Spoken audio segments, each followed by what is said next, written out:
Wow.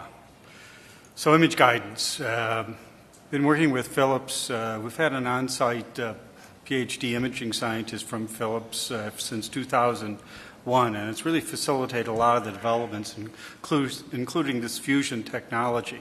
So what is it? What are the two modalities being fused? How do the two people work together?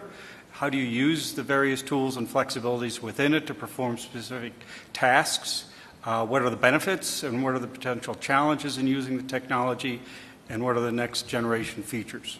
I won't be able to answer all of these in this, but it's echo, ultrasound, and X-ray fusion, meaning that they are married in space and time so they can be overlaid and produce a composite image.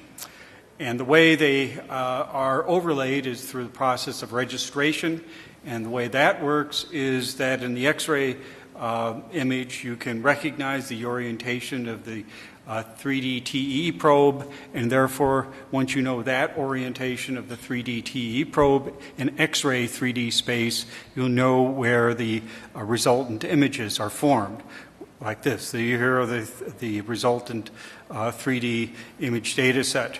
So you know the relative location, and so then you can use the data to make fluoroscopy smart, in the sense that you can overlay 3D images, 2D images, color flow, jets, 3D color flow. And a lot of flexibility in the system in that the tableside controls for the interventionalist, you can control the echo image because you want to extract the piece of information that's important. And it may not even be anything remaining from the echo image itself. It may be simply that on the echo image you've put a particular target of an intervention, like where a paravalvular leak is. So again, you make fluoroscopy very smart in that you now know where soft tissue targets are on the same image. And this was another of the kind of aha moments in the early stages of this. One of my echocardiographers, Ernesto Salcedo, said, "John, how'd you like to see the 3D TE image in the same perspective that you're looking at before you do a transeptal and AP fluoroscopy?" So there you have it. And so all of a sudden now you say, wow, I don't have to do the mental gymnastics of transforming images from the view from the esophagus through my typical fluoro view. So that's where a lot of the time savings goes. And this shows a good example of an overlay now of, on the same image of a 3D TE doing a transeptal.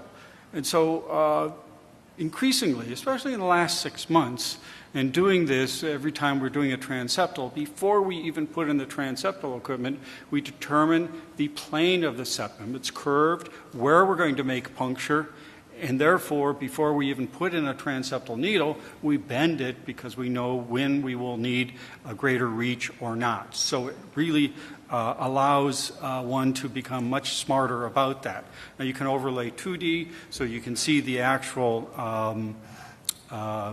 tenting from it, and sort of say, well, gee, I can do transeptal fluoro only. That's the way I was trained. That's what I did for a decade. Then ultrasound came along and made it safer because you're looking at tenting. Then 3D TE came along, and now you could be more precise where you chose. And now with overlay, you can now execute much more efficiently and put it in the right transeptal equipment across. So showing where a paravalvular leak on fluoroscopy is also very useful because then you can rotate the gantry position such that now you've got the paravalvular leak right outside the radiopaque ring, which makes crossing much, much easier.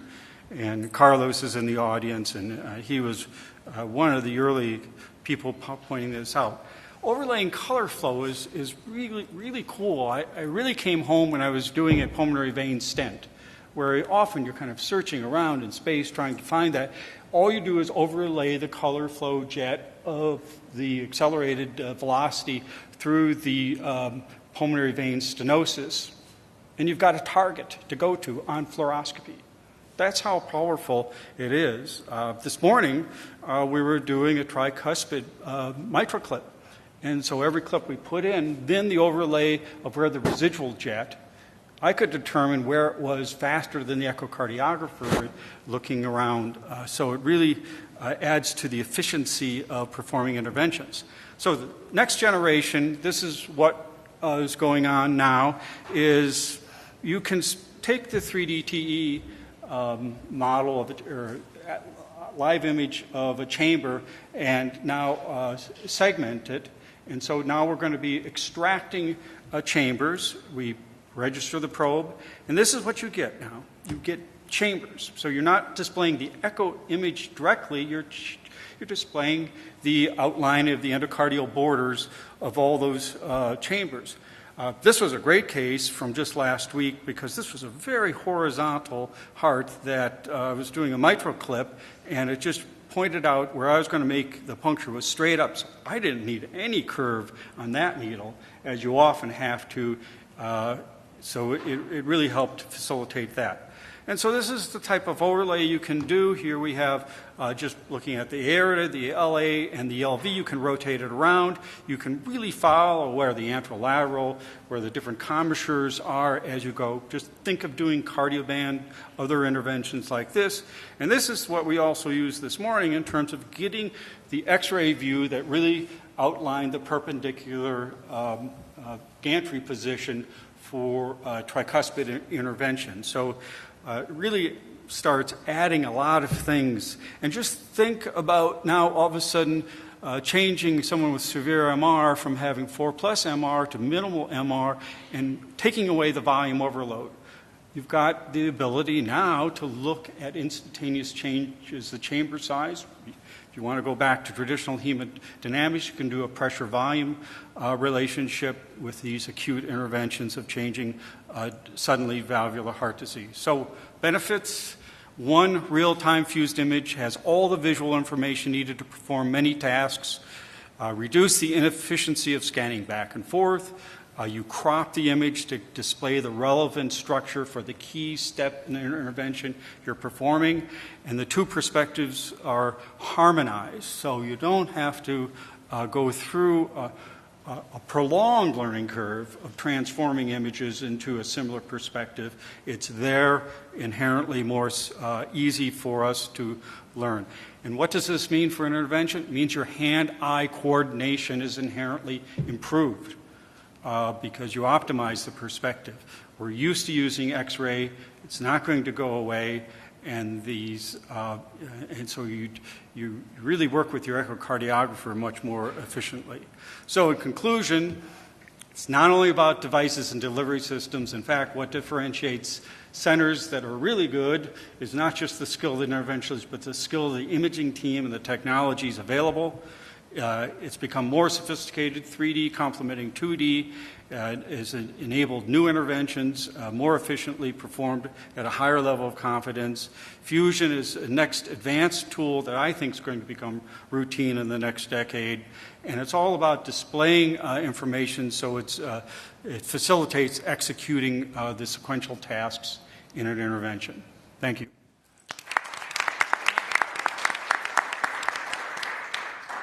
Go ahead, John. Yes, that's fantastic. Yeah. When it's fused to the TEE probe and the patient's breathing, there'll be some discrepancy in what you have. Does it follow very well? Does it update frequently? So the wonderful thing about fusing fluoro and echo is they're both live images. Okay. And so it's unlike importing a pre-procedure CT, where really the registration problems are huge. And so when you're actually modifying structures too in a TE image, so you've got real-time updating. The registration process, fortunately, is automatically updated. That is, it's constantly looking at where the TD probe. So you don't have to tell your echocardiographer, don't move the probe, we're registered.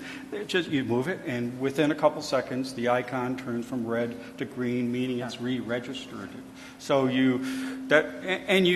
it's very important to have confidence that the registration is accurate. And so you do continuously through the procedure when you have an object that's both seen in fluoroscopy and in echo, like a catheter, that they're right on top of each other. So that tells you you've got good registration.